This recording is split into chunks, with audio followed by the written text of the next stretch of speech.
Hi everyone, welcome to another workshop powered by NVC Connect. I'm Madi, I'm here with Salil, and I'm really happy to introduce you to our guest today, Louise Evans. She's the founder and director of the 5 Chairs project, behavioral coach, corporate trainer, TEDx speaker, and author of 5 Chairs, 5 Choices. Welcome, Louise. So happy to have you here. Thank you. I'm so happy to be here. Welcome, everyone, and thank you so much to Salil and Madi for inviting me to talk to you all. This is a real pleasure. I just want to tell you that the moment I'm sitting in Florence, in Italy, which has to be one of the most beautiful cities in the world, so I'm blessed.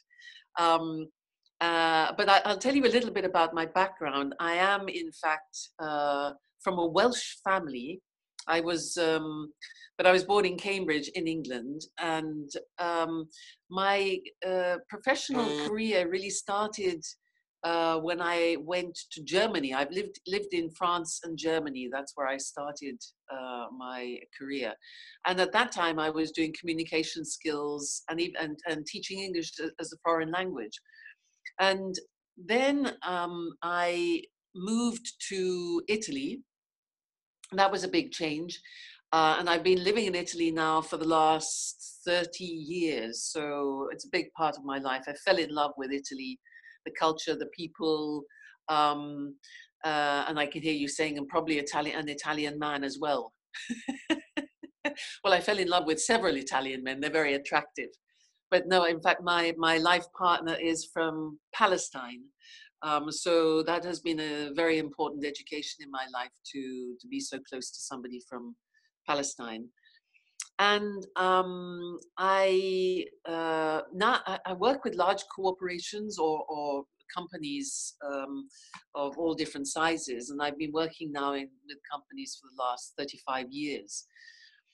And another thing which is very important for me is travel, because after teaching English for a period, I moved out of that world because my bug for travel developed a curiosity in me for cultural diversity. So I trained to be a cultural diversity management facilitator, and I still do that a lot. And I also began training as an executive coach.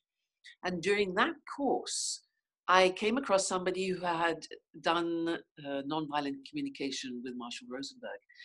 And she said to us, if I were you, I would look into NVC because it's very important. So I thought, okay, interesting. And I read the book. In fact, I got the book, A Language of Life. And I got a group of girlfriends together in Florence, and we sat down and we started studying it, and we were absolutely useless at it. And we felt like 10-year-olds. I mean, not being able to communicate, not stopping judging all the time. So this was the beginning of an extremely important period of my life, as meeting nonviolent communication. And after a couple of years of that, I thought I need to go to Albuquerque and do a course with Marshall himself. And that's what I did. And it was life-changing. And I think many people often say this, and I think we all know what we're talking about when we say it's life-changing.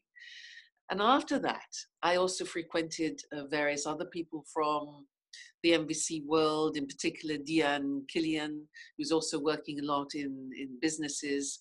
Also Bill Steele.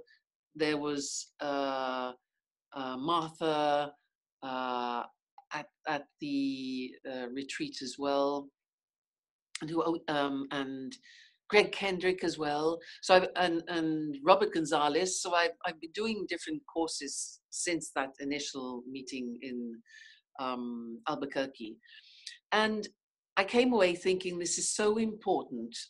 I need to get it into the business world.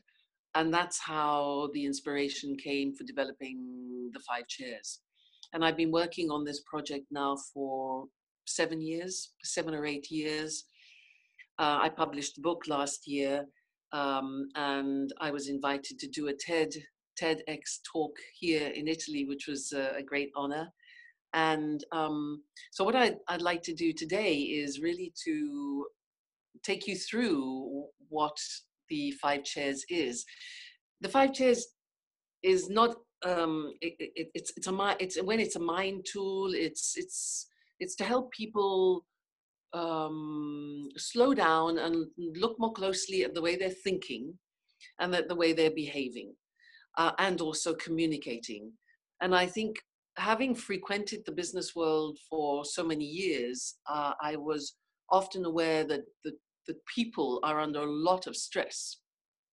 And the stress is getting greater and greater because the world is very volatile, uncertain. There's this VUCA world that everybody's talking about. It's volatile, uncertain, complex, and ambiguous. And often when I work with people and managers, I see a lot of stress, and I see therefore a lot of unproductive behaviors. What is often called in the world, corporate world, as toxic behaviors. And so I thought, well, it would be useful to try and develop a tool which helps people become aware of what behaviors they're bringing into the world in every moment, and how are those behaviors affecting themselves and people around them. And of course, NVC was a very key helping point to start from. So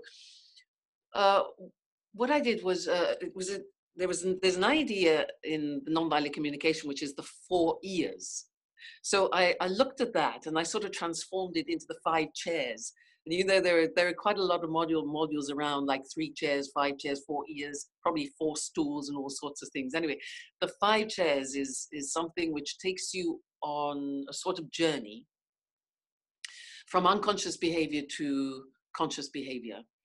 And the chairs have different colors, they have different names, and they also have animal metaphors.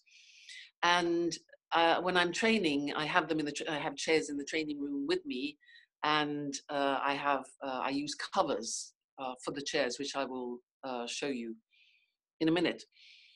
And the idea is that every day we are triggered by people's behavior. And when we are triggered by people's behavior, we have choices. And the 5 chairs represent 5 different types of choices that we can have as we decide how to respond to the world as it comes to us. So what I'm going to do is I'll give you an example, and we can look at the example together. Hi, George. George has just joined us. And I wanted to give you an example of something that I hear very often when I'm working with clients, is maybe a young person will come to a meeting and he'll bring a project, or she will bring a project which is new. And they'll put it on the table and explain it. And then maybe somebody around the table in the meeting, and maybe somebody in a position of authority says, oh, that idea will never work. Now that's a trigger. So I'd like to take that as an example. Oh, that idea will never work. And I'd like to show you what the different reactions are from each of the chairs, what you could be thinking to yourself as you hear that trigger. And then I will show you the covers and some pictures. I won't be doing any PowerPoint because I'm on the phone. So I've got some props here to help me. So if we take that as an example, oh, that idea will never work. Now, if you're sitting in the first chair, the sort of reaction in the first chair will be something like this. What do you mean that idea will never work? And this is so typical of this company. I mean, here I am, I spend all this time on energy on finding a new idea. I come to the meeting and the only thing that this person can say to me is, that idea isn't going to work. I mean, it's like working with dinosaurs in this company. What is wrong with this people? The world is changing out there, and we have to change with the times. I mean, these people are so incompetent. It just drives me crazy. And I'll tell you what, I'm going to change company, go somewhere where people just appreciate my ideas. Right, so that's the reaction from the first chair. And the first chair is this one here. So it's the attack chair. And this is, of course, recognizable for nonviolent communication. This is the jackal. And I've borrowed the jackal in the draft from nonviolent communication. And I'm so glad that Marshall Rosenberg released them into the world, because they're such powerful metaphors. So in this chair, when we're in this chair, we have certain behaviors. And basically, when we're triggered, when we're in this chair, we judge, we criticize, we label, we classify, we stereotype. And there are a lot of games that you see. Well, I see them a lot in organizations, but we see them everywhere. Is people are blaming each other, they're complaining, they're gossiping, and it's all about I'm right and you're wrong. So in this chair, we tend to move into stimulus response behaviors, and we become fairly unconscious in our behaviors.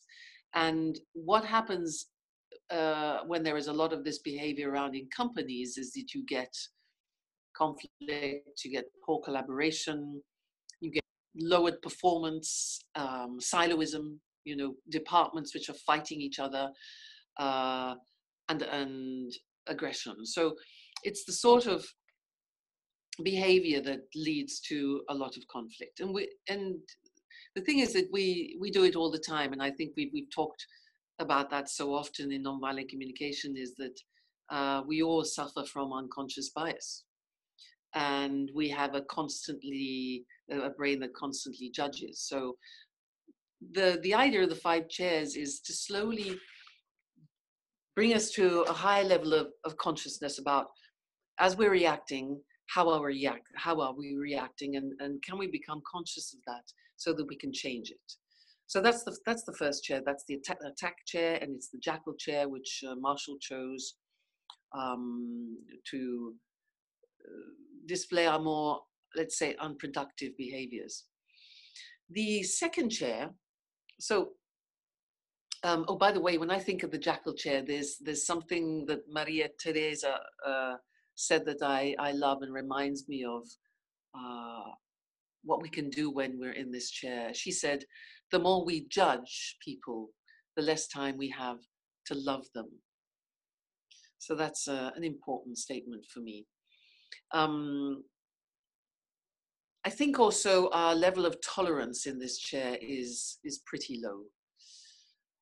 And especially when we're in cultural diversity, it's our tolerance towards people from other cultures is extremely important. It's very, very,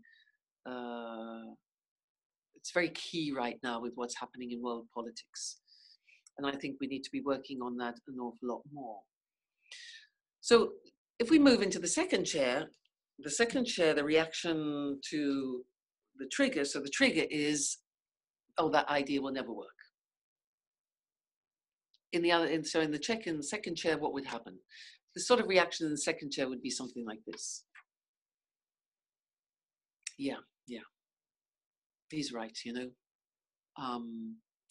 most of my ideas don't work, and I don't even know why I presented the idea, because nobody ever listens to me, and nobody really cares what I think at all. So I don't even know why I'm a manager. I mean, I'm sure they'll discover I'm not competent enough, and I expect I'll lose my job and probably deserve it as well. So I might as well just shut up and say nothing. It's probably the best thing to do. Okay, so that chair there is this here. That is the self-doubt chair, and it's the hedgehog chair. And it's when we're in this chair, I mean, I chose the hedgehog here because the hedgehog is quite vulnerable with its soft belly, and when it feels attacked, it curls up and defends itself, but it's very, very vulnerable. It can be very vulnerable. And the features that we show in this chair are, we tend to blame ourselves. We hear blame and we blame ourselves. It's usually our fault. We say things like, I'm not good enough, and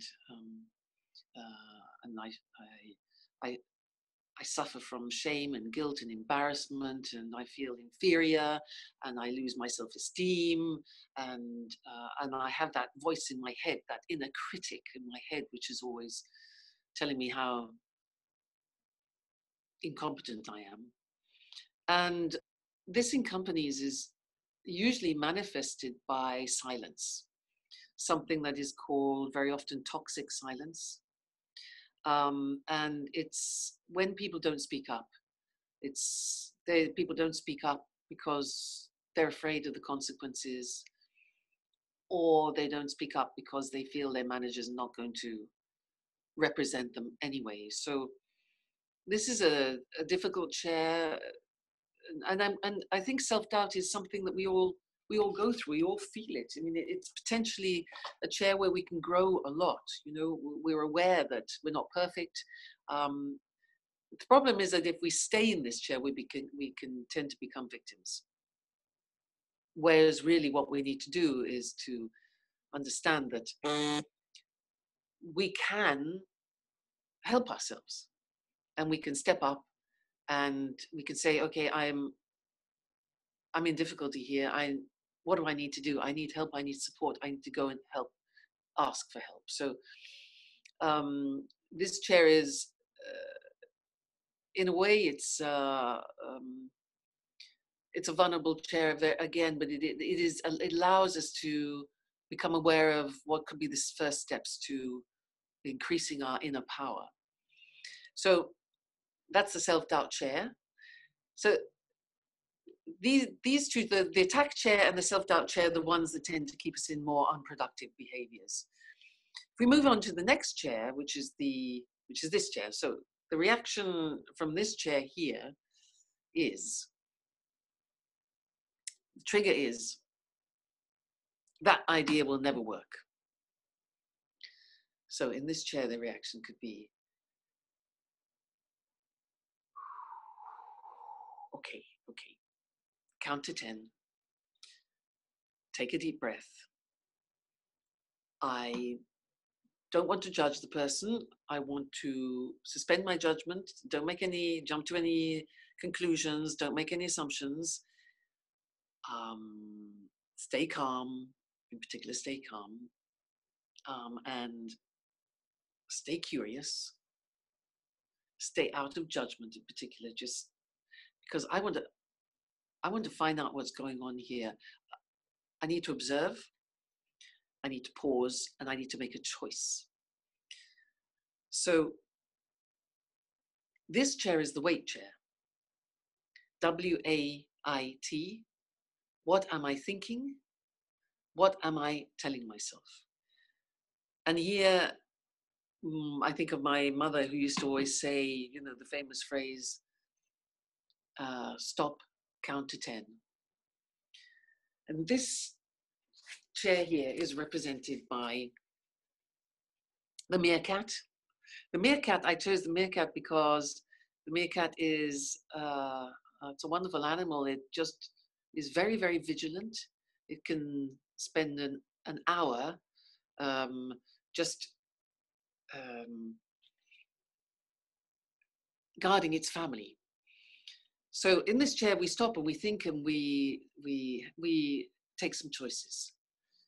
And I just seen that my battery is saying it's going to go flat, so I'm going to intervene. This is a perfect moment for you. My phone has sent me a message. Battery is running flat.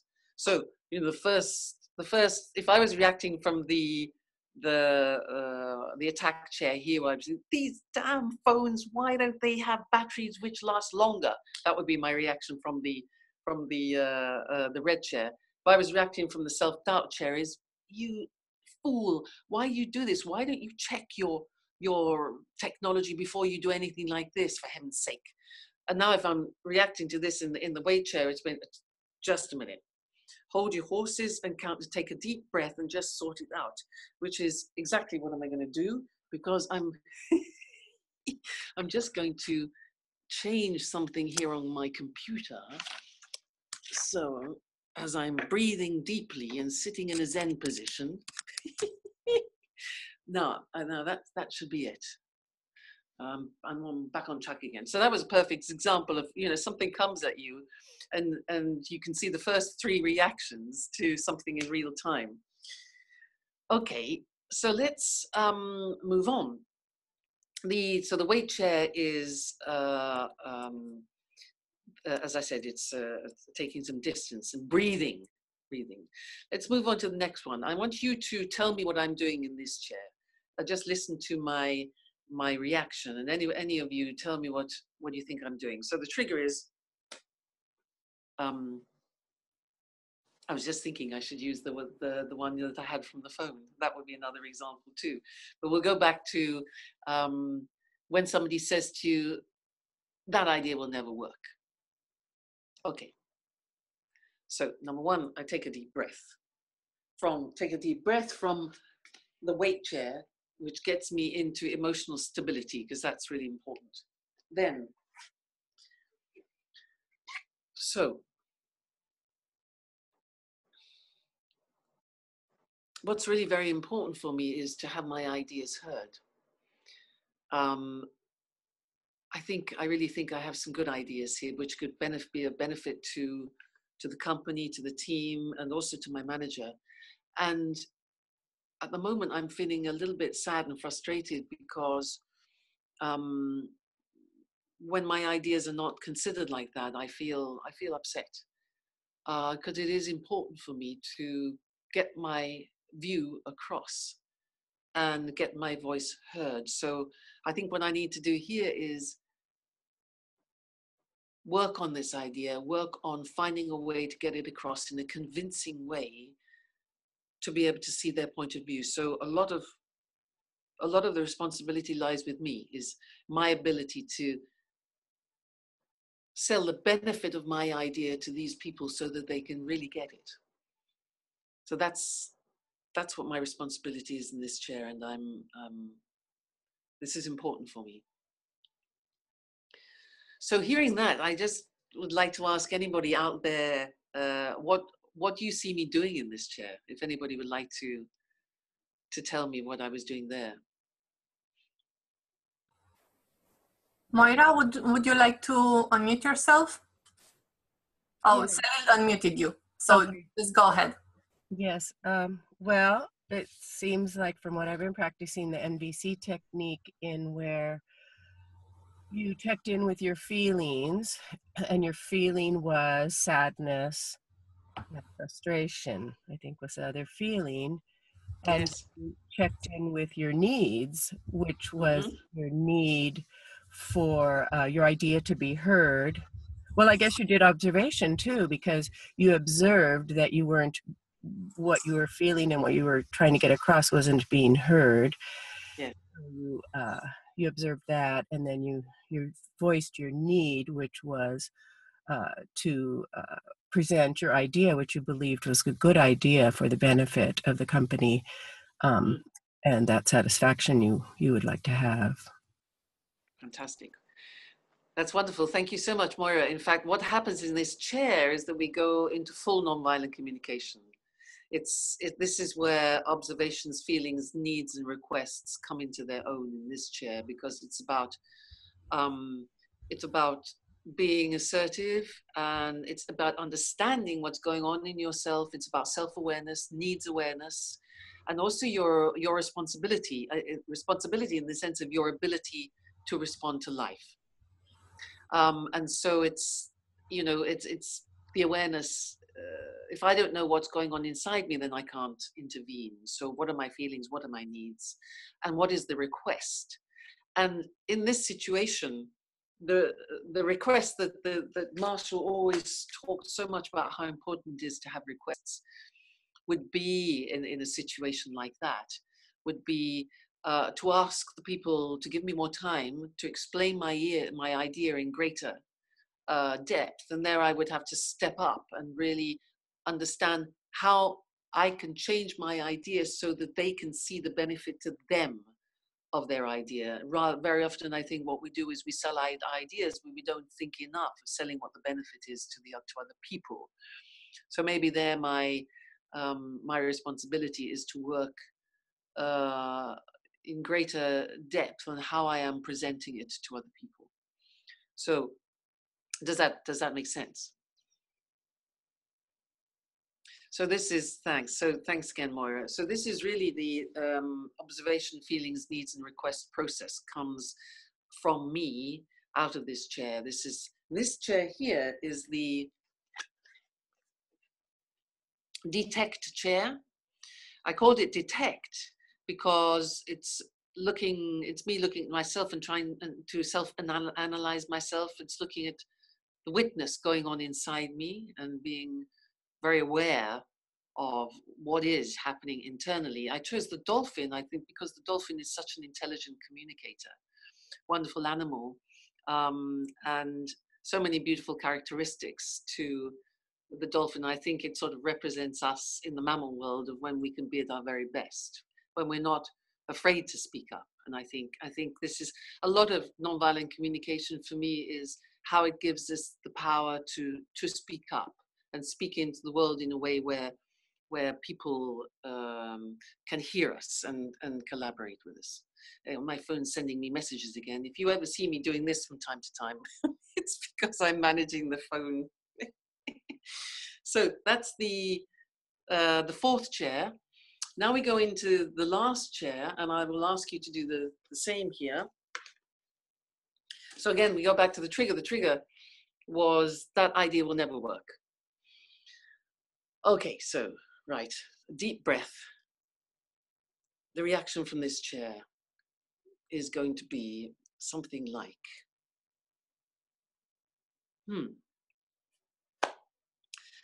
yeah, so he said, this idea is never going to work. So what's important for him? There is obviously a good reason for him to say that. And I need to find that out. Because I can see he's a little bit impatient, and maybe he's also a little bit well, he's determined. The way he said it, he said this idea is never going to work. He's determined. He's seems to be a little bit upset too, and I'm wondering what it is that makes him upset. One of the reasons could be is that change is something that for him is threatening. He is quite happy with the way he is doing things at the moment, and so this wouldn't meet his need for ease. That could be one reason.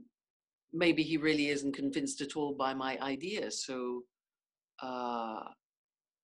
it doesn't meet his need for certainty or security. So I think I can connect to that now, because I can definitely connect to the fact that for a lot of people, change is difficult. So I think here, what I need to do is find a way to show him that I understand that, and that I would want to meet his need for safety and ease. And so in this chair, what's happening in this chair? I can still see you, Maura, at the moment. I don't know if anybody else would like to just tell me what they were experiencing. In the chat, Louise, we have an answer from Ganga, who says other empathy, the other. Right. Yes, that's it. Yes, and absolutely. And he says listening for his needs. Absolutely. Yes, so that's the other part, obviously, of nonviolent communication. And we're here, it's all about other awareness. It's about having multiple perspectives, full empathy, and I think empathy is extremely important nowadays. And Brené Brown has done some, I don't know if you know the work that Brené Brown has done, but some beautiful work on empathy, about how to try and understand another person's perspective and stay out of judgment at the same time, and also recognizing the emotion in other people and communicating that to the person. So this is pure NVC in the Detect Chair and the Connect Chair. In fact, the Connect Chair is this one here. It's, again, I borrowed this from Marshall. It's the giraffe. And I think the idea of the 5 chairs is that in any moment we respond to life, and the 5 chairs tries to represent the different choices that we have. That's why I've developed it, so that we can become more clear about the choices.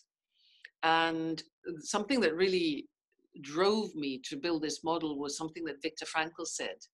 He said, he was an Austrian psychiatrist. He said, everything can be taken from man but one thing, the last of human freedoms, to choose one's attitude in any given set of circumstances. And that for me is the driver of the 5 chairs. Is, to a certain extent, we do have this choice. We can choose the behaviors that we want to bring into the world. It's not easy. Often we find ourselves slipping back into the attack chair and into judging. And in fact, I have here, what I've done is I've developed a little sort of bookmark, which I give people when after the training, and it's a sort of way to something to put on your computer to help remind yourself. And the idea is that you can give each other feedback, or maybe we judge, or maybe we become we lose our self-esteem. Then we can ask ourselves, where am I? And if we then realize where we are, we can do something to move into another more productive chair, which are chairs which are the way to the Detect and the Connect chairs, where we tend to be in a more productive behavioral mode. So the idea is to move more from the less conscious chairs, which are, for example, in the attack chair. I think what we need to ask ourselves is, are my emotions under control? What about my ego? What is happening to my ego? In the self-doubt chair is, am I managing my fears? What are my fears? What is my crumple button? What are my red buttons? So when people push my red buttons, I crumble. In the weight chair, for example, it's, am I aware of my choices? Am I suspending my judgment? Am I practicing curiosity? Because I think for me, curiosity is the best way to manage judgment, because when the brain is curious, it's really difficult to judge at the same time. So asking yourself, I mean, the mantra for me in the weight chair is, oh, that's interesting, which is very British, isn't it? Oh, that's interesting. In fact, I have to be very careful about that, because the British, that's interesting, sometimes could mean completely the opposite. But what I mean here is it's the real, that's interesting. Because if I'm saying that's interesting, then I'm not judging and I'm being curious. And that leads me into a much more productive space. Then when I'm in the Detect chair, I'm asking myself questions like, am I being authentic? Am I speaking my truth? Am I protecting my boundaries as well? Am I speaking up into life? And then when I'm in the Connect chair, it's more about, am I aware of other people's needs? Am I respecting their boundaries? And then I think life becomes a dance between the Detect chair and the Connect chair. It's being assertive, but it's being empathetic at the same time. And certainly, with the leaders that I work with, it's, I think effective leadership, especially today, is where a leader knows when to be assertive and a leader knows when to be empathetic, and has to be able to do both. and needs the skills. For example, if a leader is trying to connect, then they will be coaching, they will be mentoring, they will be listening, they will be appreciating and praising. When they're in the detect chair, they will be driving the team, they will be driving the business, they will be protecting the team as well, for example, protecting the ideas that the team might come up with, but they will be speaking from an authentic, they will be taking risks as well. So that dance between the detect and connect chair, I think, is only possible once you sat in the wait chair, which is the chair of emotional stability, gaining emotional stability. So there was a question that came up there. Maddie, could you just flash up on my screen? Could you tell me what that was? I wanted to interrupt you right there. Yes. What am I saying in chairs number 1 and number 2? This is the question. What am I saying to myself? Yes. Or what am I saying in general? What am I saying? I think chairs. Yes, in the first 2 chairs, I think the beliefs behind the chairs are that I'm afraid of life. I'm afraid of the world, and I think everybody, to a certain extent, is against me. And I'm probably doing that unconsciously. And I think the thing is that very often the attack and the self-doubt chairs are unconscious chairs. And very often we're not even saying anything to ourselves because we're in the emotions. Because the self-awareness begins from the wait chair onwards. So in the attack chair, we're more in our emotions, we're in our ego. If we gain awareness of that, because we gain awareness through our body will tell us. If we can catch the awareness of maybe we're getting hot around the neck, or our stomach is beginning to move, or I got another question there came up, and I'll look at that in a minute. We can feel our hearts beating, etc., etc. Then that is a sign. If we can catch that consciously, that is a sign that something's going on in me, and I need to get out of that chair and move into a self-awareness chair, because I have just become aware of what's happening to me. So, and it's the same in the self-doubt chair. There is often we go into victim mode, and until we become aware of that, we're not asking ourselves the question. When we become aware of that, then the questions can be, what fear am I facing at the moment? What fear is coming up within me? Does that answer the question at all? Ronnie says yes.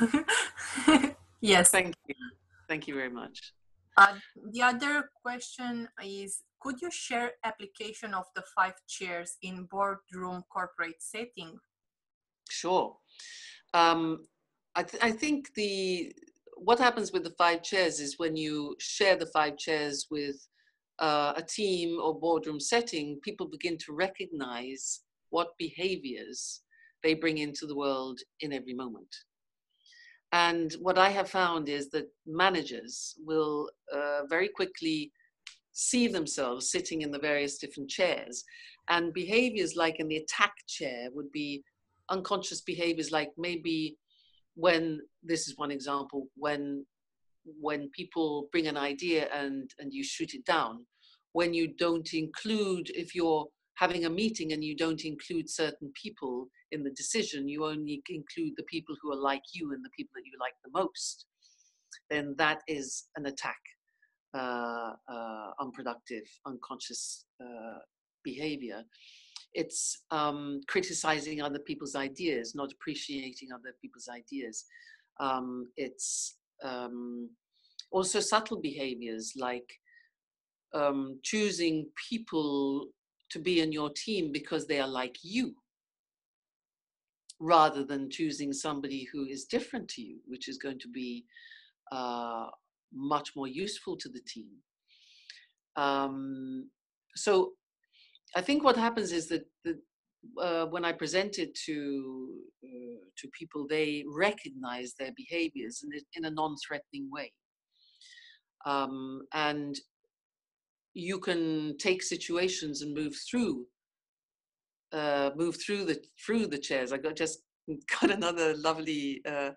I've got a comment that just came up from there, from Ganga, talking about a koala chair and a kangaroo chair. I love that. In fact, it's such a lot of fun. It took me quite a long time to why. Can I just hear from Ganga why they thought of the koala and the kangaroo chair? I love that idea. Why did that come to mind? Can I hear that? Hi, Louis. Can you hear me? I can. Yes. Hi. Hi. So I purchased your book about 3 weeks back, and I was very excited with the metaphor. Oh, and great. Unconsciously, the kangaroo chair somehow represents the nurturance energy. Yeah. You know, the mother always has the pouch around. Yeah. She's running with the baby. And So that which was chair? Which chair is that for you? So I think it may be the 6th chair. I love that. Okay. I love it. Brilliant. Yes, Okay. absolutely. And the Kiola is, you know, when I visited Australia, I was Yes. very fascinated by this animal. It was so cute and lazy. It would not even turn its head to look at the visitor. And I also work with corporates in the coaching space. And Yes. there are occasions when you have to behave like a Kiola. Yes. And you know, I see a lot of merit in every chair, and there are Yes. moments perhaps you take on the energy of that chair. Yes. It is cyclical. That's how I felt, you know. Absolutely. I mean, I agree with you. Is that in a day you'll be in and out of these chairs all the time. You know, I mean, you know, you can get up in the morning and you can you can be feeling great and ready to go and power in your power as the dolphin, and you go to work. When you get in the car and somebody cuts across you, so you go straight into the jackal chair. You know, and then maybe you get consciousness of the jackal chair and you think, oh, wait a minute, just wait, and then you go into the weight chair and think, okay, now let's try and be empathetic. I don't know what's happening in that person's life. And so you calm down, and then you go to work and you do a great presentation, but then you get a phone call which completely throws you off balance, and then you're back into the attack chair. So I think it's all about, it's like musical chairs. We're moving in and out of the, here comes that message again, go away.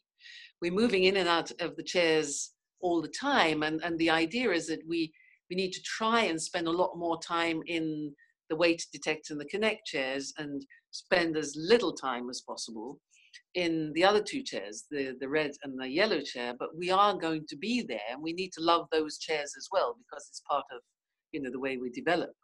However, we need to be aware that they're going to have an impact on us and the people around us, which are going to actually, if we're talking about companies, it's going to actually reduce the effectiveness of our contribution.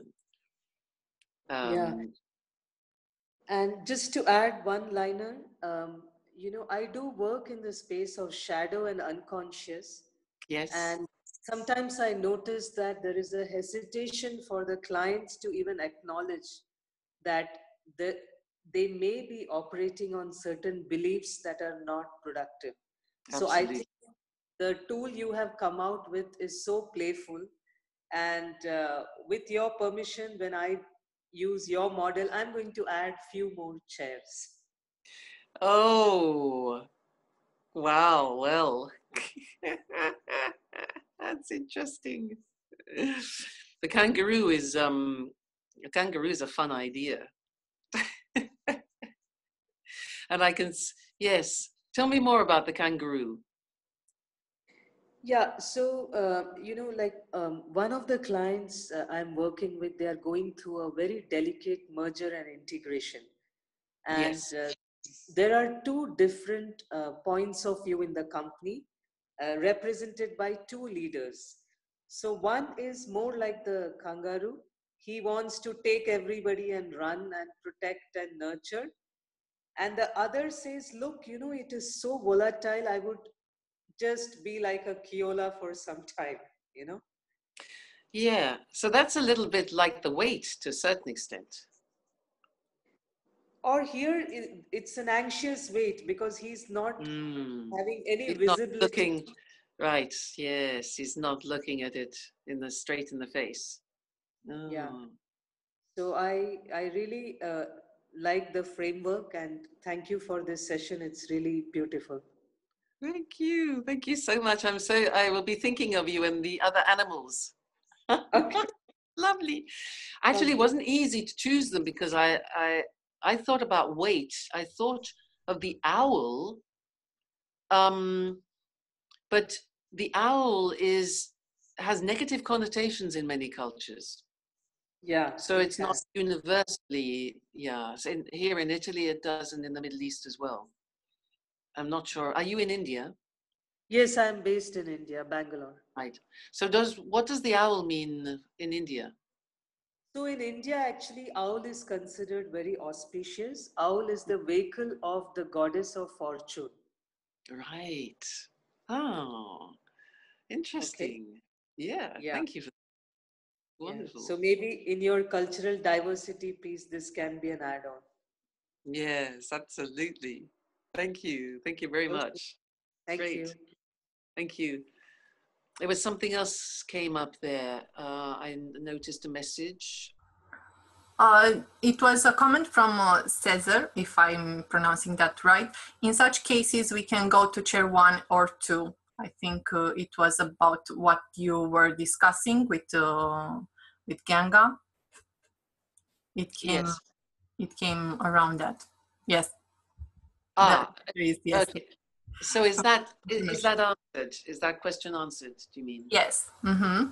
Okay, good. Yeah. Yes, I would have a question, Louise, for you. How is this playful way to talk about communication in a business world? Because when we think about business, we think about sobriety and very serious people, and speaking about animals and yes, colors, a lot of colors. I love that. Yeah, I think it's a myth when you think of the business world of sobriety and serious, etc. The business world is human beings like everybody.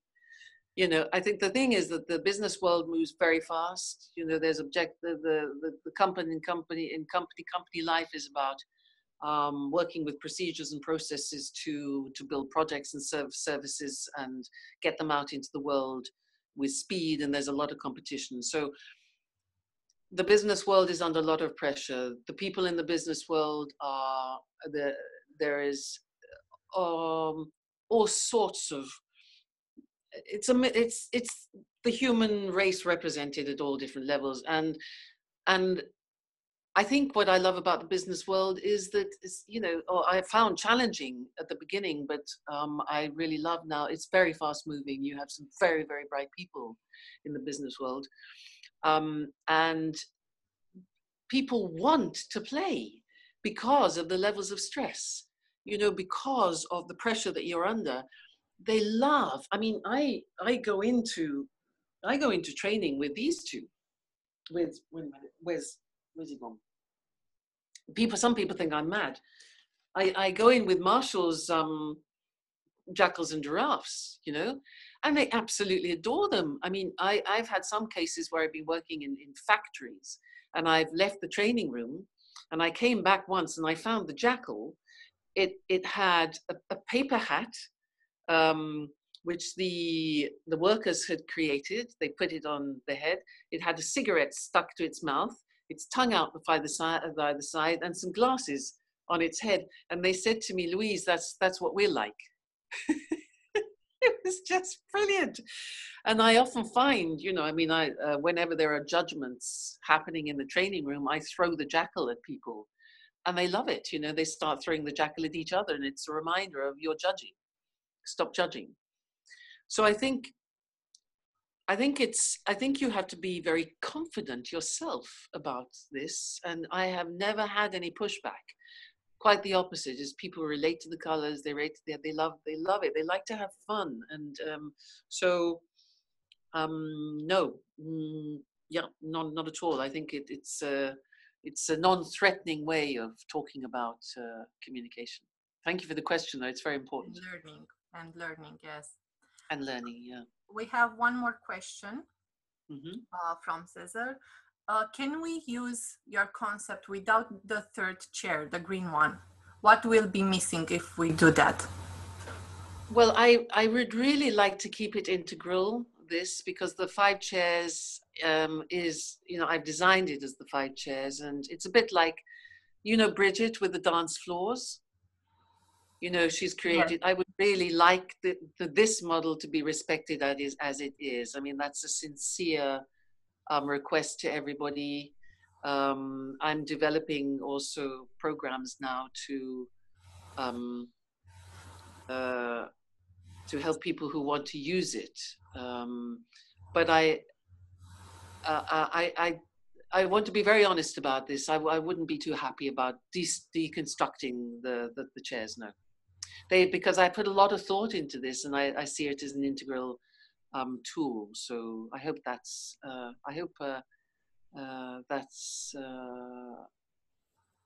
was that? Who answered the question? Sorry, who asked the question? Caesar. Caesar, yes. I think this is the pronunciation. Sorry if I messed that out.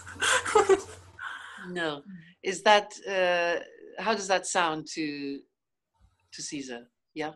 Yes, it is. It is right. It is okay. Mm-hmm. Yeah. Mm-hmm. Yeah. So, from what I'm understanding from you, do you give people permission to use your model? Well, this is it's been branded, and I'm also beginning to create courses to help people. This is not a tool. This is a tool which needs to be handled with care. There's a lot of knowledge that is required to take a tool like this into training, and I think people with non-NVC backgrounds who have had a lot of experience in NVC, I would feel comfortable with. But as I say, when you bring something like this into the training room, it's a lot of situations can come up which need to be managed extremely well.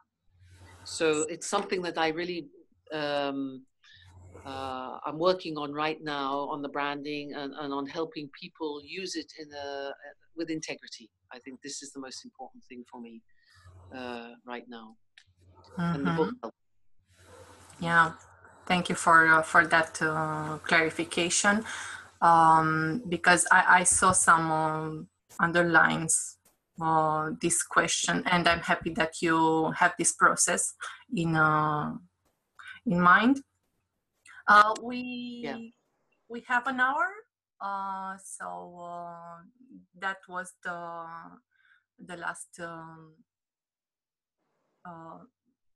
last question for this workshop. Another question appeared, Louise, if you yes, of course.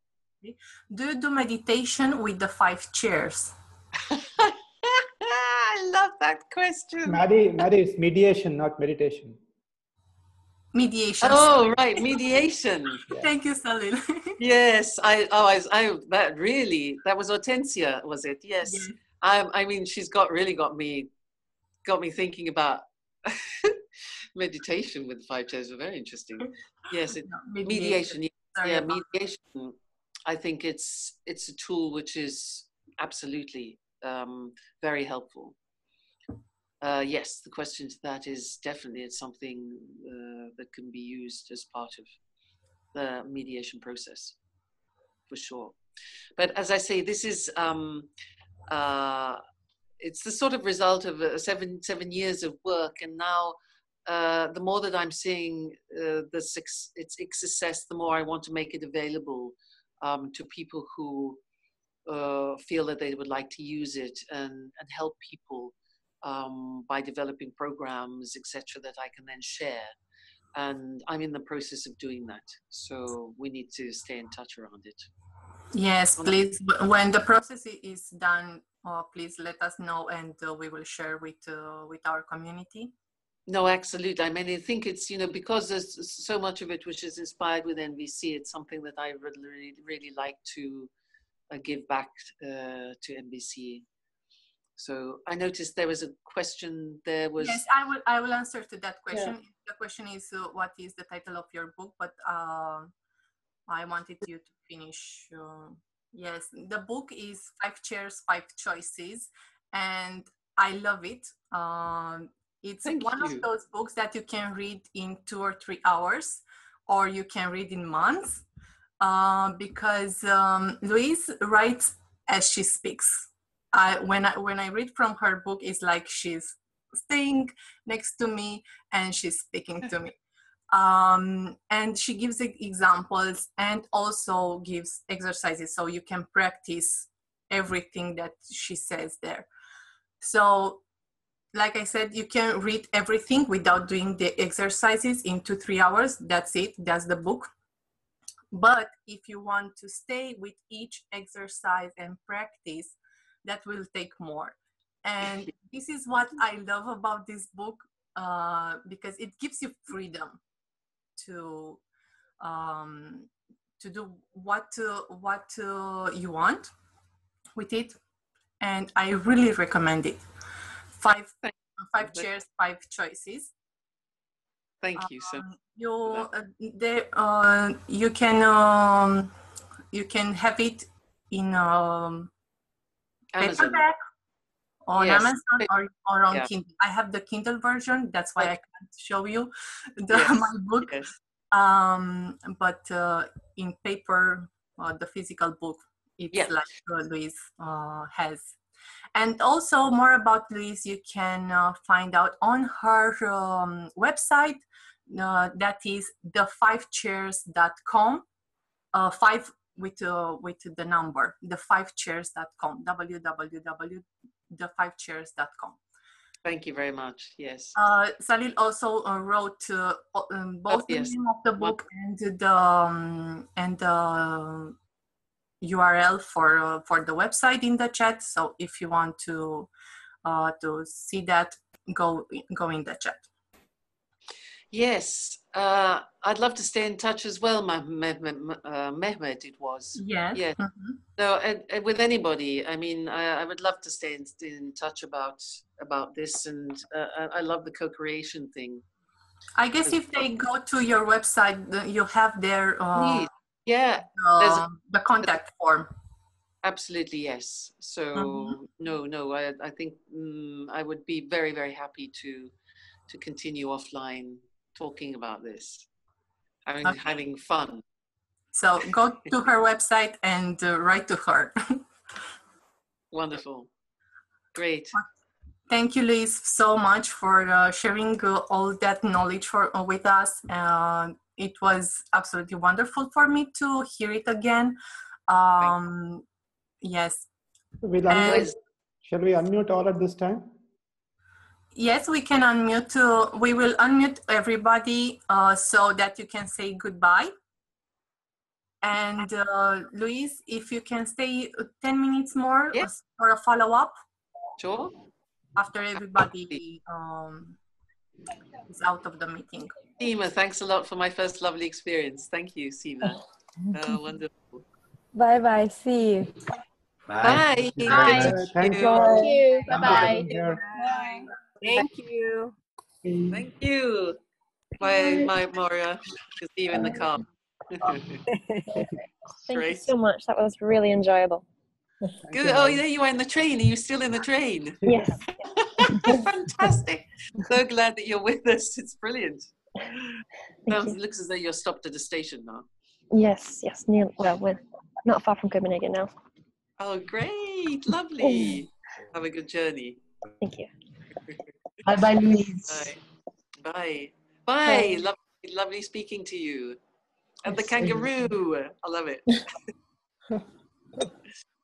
Great. Thank you. So when you're ready,